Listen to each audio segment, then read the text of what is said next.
আসসালামু আলাইকুম ওয়া রাহমাতুল্লাহি ওয়া বারাকাতুহু।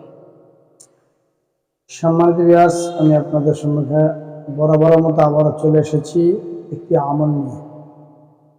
আপনাদেরকে একটি বিষয় জানিয়ে দিতে চাই। আমার এই চ্যানেলটা আপনারা সাবস্ক্রাইব করে সব সময় সাথে থাকবেন। বিভিন্ন ধরনের আমল আশা করি পাবেন কোরআন হাদিস দ্বারা যদি বর্ণিত সেই সমস্ত আমলগুলি এখানে সবসময় দেওয়া হবে ইনশাআল্লাহ। যদি চ্যানেলটা সাবস্ক্রাইব করে রাখেন তাহলে নোটিফিকেশন আপনাদের মোবাইলে অটোমেটিক চলে যাবে। চলুন, যার জন্য এখানে বসেছি আমরা সেই আজকে আমলের বিষয় নিয়ে আলোচনা করি।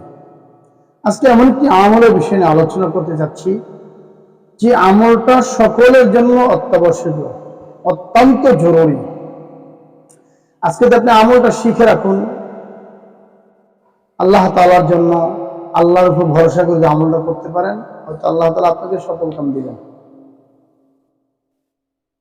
চলুন আমরা আমলটা শিখি। তিনটা দোয়া বা তিনটা আয়াত, মাত্র তিনটা আয়াত, তিনটি আয়াতের মাধ্যমে আপনি বিশাল বড় মুসিবত থেকে বাঁচতে পারেন। যেমন আমাদের অধিকাংশ মানুষই তো ব্যথা, শরীরে ব্যথা, আঘাতজনিত ব্যথা, হাড়ের ব্যথা, মানুষের মাংসপেশিতে ব্যথা। ব্যথা বর্তমানে এমন একটা জিনিস যে ব্যথা জর্জরিত নাই এমন কোনো মানুষ নেই। মহিলা পুরুষ সকলের ব্যথা। ব্যথা এখন একটা ভাইরাস হয়ে গেছে। কারো মাংসপেশিতে ব্যথা, কারো হাড্ডির মধ্যে ব্যথা, কারো হাঁটুতে ব্যথা। তা চলুন সে ব্যথা থেকে নিরাময় কিভাবে আমরা হব, সেজন্য তিনটা আমল যদি করি, তিনটার যে কোনো আমল করব। তিনটা আমল আমি বলবো, আমি যেভাবে বলি এইভাবে যদি আপনারা আমল করেন, হয়তো আল্লাহ তাআলা আপনাদেরকে ব্যথা থেকে মুক্ত দিবেন। সর্বপ্রথম,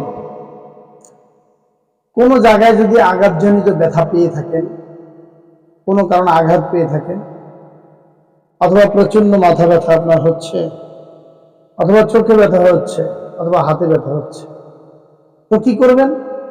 যেই জায়গাটা ব্যথা ওই জায়গাটা হাত দিয়ে ধরবেন, ধরে মাত্র ছোট্ট তিনটা আমল করবেন। প্রথমত একটি আমল, আস্তাগফিরুল্লাহ ওয়া আতুবু ইলাইহি, আস্তাগফিরুল্লাহ ওয়া আতুবু ইলাইহি 11 বার পড়বেন। 11 বার পড়তে গিয়ে 10 বার এইভাবে বলবেন আস্তাগফিরুল্লাহ ওয়া আতুবু ইলাইহি। যখন 11 বার হবে তখন বলবেন আস্তাগফিরুল্লাহাল্লাযী লা ইলাহা ইল্লা হুয়াল হাইয়ুল কাইয়্যুম ওয়া আতুবু ইলাইহি লা হাওলা ওয়া লা কুওয়াতা ইল্লা বিল্লাহ। মনে রাখবেন, ব্যথার জায়গায় হাত থাকবে, হাত এইভাবে ব্যথার জায়গায় ধরে রাখবেন, হাত সরাবেন না। এই আমলটা করার সাথে সাথে কি করবেন? সূরাতুল ফাতিহা 7 বার পড়বেন বিসমিল্লাহ সহ। আলহামদুলিল্লাহি রাব্বিল আলামিন আর রহমানির রহিম মালিকি ইয়াউমিদ্দিন ইয়্যাকা না'বুদু ওয়া ইয়্যাকা নাস্তাঈন ইহদিনাস সিরাতাল মুস্তাকিম সিরাতাল্লাযীনা আন'আমতা আলাইহিম গায়রিল মাগদুবি আলাইহিম ওয়ালাদ-দাল্লিন। আমিন। ব্যথার জায়গায় হাত দিয়ে 7 বার পড়বেন। 1 2 3 4 5 6 7 7 বার পড়বেন। ছেড়ে দিবেন, দেখবেন আলহামদুলিল্লাহ ব্যথা চলে গেছে। এরপরে দ্বিতীয় একটি ট্রিটমেন্ট হলো, ব্যথাটা যদি যে জায়গায় ব্যথা পেয়েছে ওই জায়গাতে শরীর একটু অন্যদিকে যায় কোরআনের বরকতে, তখন আরেকটা আমল করবেন। কোনটা? ওই জায়গায় ব্যথার স্থানে ধরে আবার পড়বেন আউযু বিইজ্জাতিল্লাহি ওয়া কুদরাতিহি মিন শাররি মা আজিদু, আউযু বিইজ্জাতিল্লাহি ওয়া কুদরাতিহি মিন শাররি মা আজিদু, আউযু বিইজ্জাতিল্লাহি ওয়া কুদরাতিহি মিন শাররি মা আজিদু। এই দোয়াটা 7 বার পড়ে ফু দিবেন। ইনশাআল্লাহ দেখবেন যত বড় জটিল আর কঠিন ব্যথা হোক, এই দুটি আমল যদি আপনি করেন, দুটি আমলের মাধ্যমে সমস্ত জটিল আর কঠিন ব্যথা থেকে আল্লাহ তাআলা আপনাকে হেফাজত করবেন। আপনার হাঁটুতে ব্যথা, হাঁটুতে এইভাবে হাত দিয়ে ধরবেন, ধরে এই আমলটা করবেন। মাথা ব্যথা, মাথায় এইভাবে হাত দিয়ে ধরবেন, ধরে আমলটা করবেন। চোখে ব্যথা, চোখে এইভাবে হাত দিয়ে ধরবেন, ধরে আমলটা করবেন। ঘাড়ে ব্যথা, ঘাড়ের এইভাবে হাত দিবেন, হাত দিয়ে ধরে আমলটা করবেন। বুকে ব্যথা, বুকের এইভাবে হাত দিবেন, হাত দিয়ে ধরে আমলটা করবেন। হাতে ব্যথা, এক হাতের বা এক হাত দিবেন, হাত দিয়ে ধরে আমল করবেন। দেখবেন ইনশাআল্লাহ এই আমলটার বদৌলতে আল্লাহ তাআলা আপনার ব্যথাকে বিদায় করে দিবে কোরআনের বরকতে।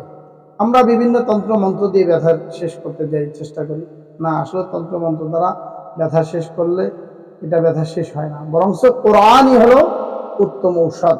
আল্লাহ তাআলা বলেন, অনুনাজ্জিলু মিনাল কোরআনি মা হুয়া শিফাউ ওয়া রাহমাতুল লিল মুমিনিন ওয়া লা ইয়াজিদু যালিমিনা ইল্লা খাসারা।